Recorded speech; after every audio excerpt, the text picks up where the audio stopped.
Assalamualaikum warahmatullahi wabarakatuh dan salam sejahtera. Aku Soleh Daim aka Sol dan aku ulas buku untuk korang.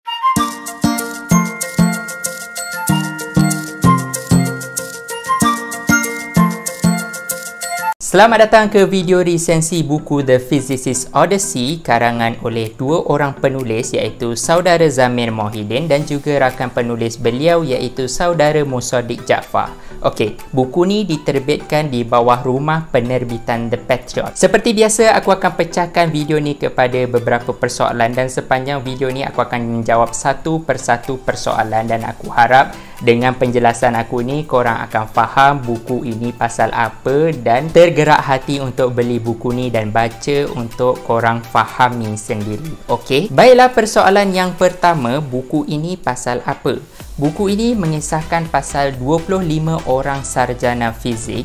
Okey, daripada tajuknya sendiri adalah The Physicist Odyssey kan. Odyssey tu bermaksud pengembaraan ataupun perjalanan, lebih kepada macam riwayat hidup lah macam tu. Jadi buku ini mengisahkan tentang kisah hidup 25 orang sarjana fizik dan apa sumbangan mereka kepada bidang fizik. Baik, awal-awal aku katakan buku ni tak fokuskan sangat pasal intipati bidang fizik itu sendiri. Sebaliknya buku ni lebih memfokuskan tentang kisah-kisah hidup 25 orang fizikawan ni. Dan secara peribadi aku paling suka blurb dekat belakang ni. Aku bacakan untuk korang Kalau Tuhan turunkan para kekasihnya untuk mengajar manusia mengenai fizik, maka inilah wajah-wajah yang mungkin akan terpampang sebagai nabi-nabi tersebut. Maksudnya dekat sini 25 orang sarjana fizik ni memang betul-betul genius dan sumbangan mereka betul-betul memberi impak kepada fizik yang kita kenali hari ini. Baiklah, kita pergi kepada persoalan yang kedua iaitu kenapa kita kena peduli dengan apa benda yang ahli-ahli fizik ni buat. Lagi cuba korang fikirkanlah macam apa kepentingan kita orang-orang yang bukan ahli dalam fizik ni untuk tahu atau ambil berat dengan apa yang orang-orang fizik ni buat.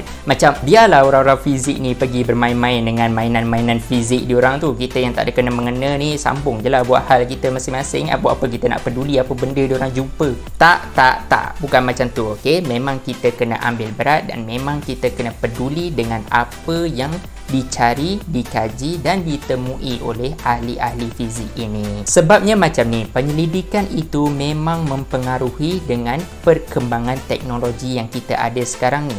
Malah pengertian teknologi itu sendiri memiliki takrif sebagai aplikasi ilmu sains untuk kegunaan tertentu ataupun tujuan praktikal, tujuan yang kita boleh guna dengan tangan kita lah. Kalau fikir secara logik pun memang penyelidikan ini sangat-sangat mempengaruhi teknologi. Okey, maksudnya sebelum kita mampu memanipulasi sesuatu benda ataupun kita tambah baik benda tersebut, kita mestilah pertama dan utamanya kita kena faham macam mana ia berfungsi terlebih dahulu, betul tak? Contoh macam telefon pintar ni, katakan korang nak tambah baik telefon pintar ni ataupun korang nak naik tarafkan dia, korang mesti kena faham dulu macam mana telefon pintar ni berfungsi, betul tak? Dan dari situlah korang boleh naik taraf telefon ni memenuhi kehendak korang sendiri. Dengan erti kata lain, penemuan-penemuan ahli-ahli fizik itu tadi memang menyumbang kepada kemajuan teknologi kita, menyebabkan teknologi kita menjadi lebih sophisticated, lebih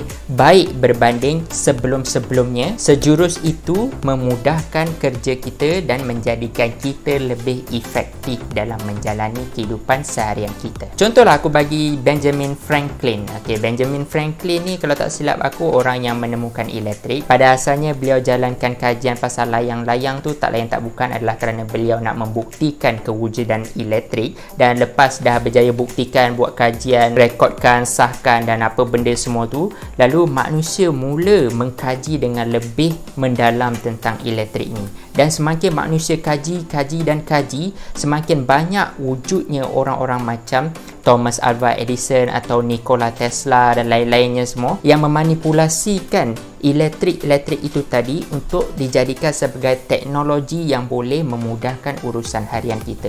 Macam contoh, zaman-zaman Benjamin Franklin tu memanglah tak ada elektrik kan, elektrik pun baru jumpa. Tapi zaman sekarang betapa banyaknya elektrik dekat sekeliling kita. Malah kita macam kita guna lampu, kita buka kipas ke, kita buka laptop ke, atau kita guna apa-apa sahajalah, kebanyakannya menggunakan elektrik. Disebabkan itulah kita kena peduli dengan apa yang ahli-ahli fizik ni buat dan apa yang mereka kaji serta apa yang mereka temui. Memang kita kena ambil berat. Apatah lagi kalau kita terlibat dalam bidang itu sendiri secara langsung. Baiklah, kita pergi kepada persoalan yang ketiga, iaitu kenapa korang kena baca buku ni. Okey, manakala ini persoalan ketiga, aku memilih 3 sebab kenapa korang kena baca buku ni. Okey, kita pergi sebabnya satu persatu. Sebab yang utama adalah bagi korang nampak kepentingan fizik ni dalam kehidupan seharian kita tau. Macam kita tak nampak lagi fizik ni adalah benda yang untuk ahli-ahlinya sahaja berurusan dengannya. Sebaliknya kita orang-orang awam pun dengan saluran yang betul, kita sepatutnya belajar atau ambil tahu juga berkenaan dengan fizik. Maka pesan aku kepada adik-adik yang bertaraf SPM yang mengambil fizik ataupun mereka kat matrikulasi ataupun mereka yang menyambung fizik dekat universiti, insya-Allah dengan membaca buku ni korang akan lebih ada kesedaran untuk korang belajar dengan lebih bersungguh-sungguh tentang fizik. Baiklah, sebab yang kedua iaitu bagi menghapuskan stigma buruk yang mengatakan bahawa kebanyakan ahli-ahli fizik ni adalah orang-orang agnostik ataupun atheist. Okey, benda ni ditekankan oleh penulis sendiri ya, yang mana penulis pun mengatakan, maksud aku yang saudara Zamir Mohidin lah, dalam wawancara dekat belakang tu, penulis menegaskan betapa kebanyakan ahli-ahli fizik yang popular ataupun orang-orang yang kira macam besar dalam dunia fizik ni, kebanyakan mereka adalah insan-insan yang bertuhan, insan-insan yang percaya akan kewujudan Tuhan. Hanya segelintir sahaja di kalangan mereka yang tidak percaya akan Tuhan. Jadi disebabkan itulah buku ni sedikit sebanyak boleh mengubati stigma yang tidak betul tentang fizik serta ahli-ahli fizik. Baik, kita pergi kepada sebab yang ketiga kenapa korang kena baca buku ni, iaitu untuk korang faham macam mana dunia akademik itu berfungsi. Menelusuri kisah hidup sarjana-sarjana fizik ini, korang akan nampak bagaimana bidang sains itu berfungsi, macam mana dia bermula dari kecil ke jalan penemuan, lepas tu kajian atau penerbitan ataupun pergi kepada apa benda tu yang macam ada dia kena bentangkan dekat ahli-ahlinya supaya aku tak tahulah apa nama benda tu. Aduh, silap. Okey, tak apalah. Yang penting adalah dia kena membentangkan penemuan dia kepada mereka-mereka yang ahli dalam bidang tersebut lah, bagi ahli-ahlinya untuk menilai dan mempersoalkan kenapa benda tu macam tu, kenapa benda ni macam ni. Poinnya yang penting kat sini adalah korang akan nampak macam mana bidang sains itu berfungsi ataupun dunia akademik itu sendiri berfungsi. Malah aku paling tertarik dekat bahagian belakang apabila penulis menjelaskan tentang 4 istilah yang sering orang awam salah faham: hipotesis, teori, hukum, fakta. Okey, penulis memang menjelaskan dengan sangat-sangat baik, iaitu fakta ni adalah benda yang kita boleh nampak dan kita boleh rasa. Macam contoh, kat luar itu panas atau kat luar itu sejuk ataupun air laut itu masin. Okey, itu benda fakta, kita boleh nampak dan kita boleh rasa sendiri. Manakala dalam usaha kita nak memahami fakta-fakta tersebut, itulah datangnya hipotesis dan teori. Dia akan datangkan hipotesis dulu. Hipotesis ni main teka-teka je lah macam mana. Memang tak kisah banyak mana pun hipotesis, tak ada masalah dalam usaha untuk menjelaskan kenapa benda tu macam tu. Jadi contohlah, katakan bila kat luar tu panas, jadi didatangkan dengan hipotesis kenapa dekat luar tu panas, datangkan satu hipotesis. Lepas dah datangkan hipotesis, buat kajian untuk tengok hasil eksperimennya macam mana, dan kalau didapati hasil eksperimentasi tak sama dengan hipotesis, maka batalkan. Hipotesis tersebut tak betul. Jadi datangkan dengan hipotesis yang baru dan terus buat kajian lagi dan tengok kalau hasil eksperimentasinya tetap tak sama, maka hipotesis kedua pun tak betul juga.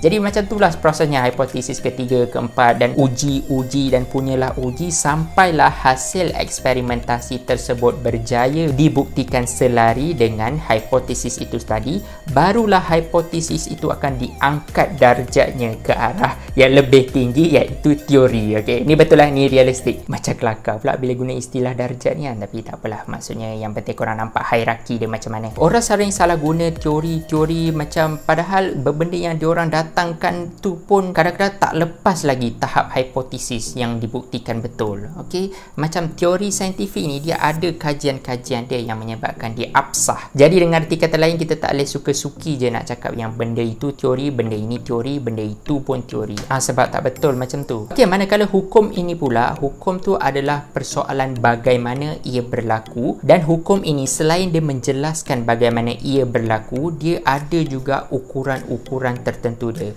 Macam penulis datangkan contoh iaitu planet mengorbit matahari. Dalam dia bergerak berpusing mengelilingi matahari tu, ada diukur macam mana kelajuannya atau arah mana dia pusing ke. Itulah yang dinamakan sebagai hukum. Itulah sebabnya aku jadikan ia sebagai sebab yang ketiga korang kena baca buku ni. Dengan baca buku ni, insya-Allah korang akan lebih faham istilah-istilah saintifik yang lebih sesuai untuk digunakan dalam situasi-situasi tertentu. Okey, aku ulang sekali lagi 3 benda ini. Yang pertama adalah bagi membuka minda korang untuk lebih nampak kepentingan fizik dalam kehidupan seharian kita. Manakala yang kedua pula adalah korang akan lebih faham tentang stigma-stigma buruk yang sering melekat dalam kalangan ahli fizik dan korang dapati benda tu tak betul. Manakala yang ketiga dan terakhir sekali adalah korang faham bagaimana dunia akademia itu berfungsi. Okey, baiklah kita pergi kepada persoalan yang keempat, iaitu apa pengajaran yang aku dapat daripada buku ni. Kalau cakap pasal pengajaran daripada buku ni, aku tak boleh daripada tak berfikirkan tentang satu peribahasa ini, iaitu harimau mati meninggalkan belang, manusia mati meninggalkan nama. Okey, sejujurnya mula-mula aku fikir kat sini harimau tu memang secara literal haiwan yang harimau ada taring tu.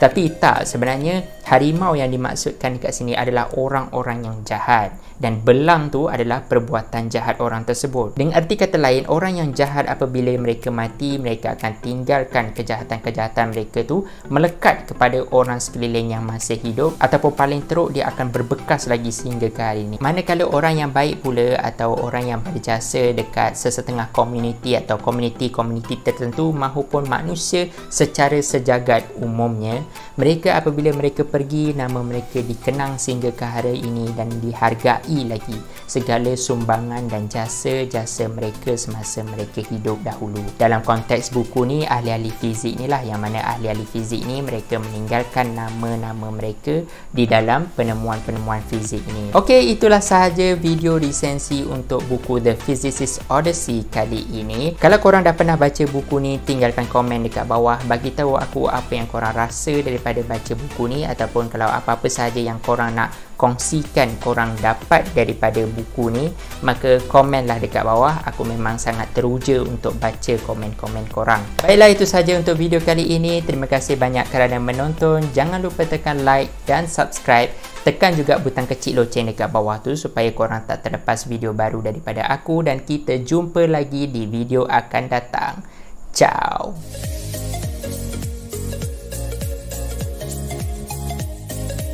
Okey gang, kalau korang tertanya kenapa aku pakai kemeja lawa-lawa ni kan. Okey, sebenarnya baju ni adalah baju yang aku guna semasa sepanjang aku internship. Internship aku dah habis pada semester yang lepas. Sekarang aku tengah cuti, tapi yelah aku rindu zaman internship aku, dan aku pakai baju ni demi nak mengenang kembali zaman internship aku yang sangat dirindui. Okey, itu sajalah. Bye-bye.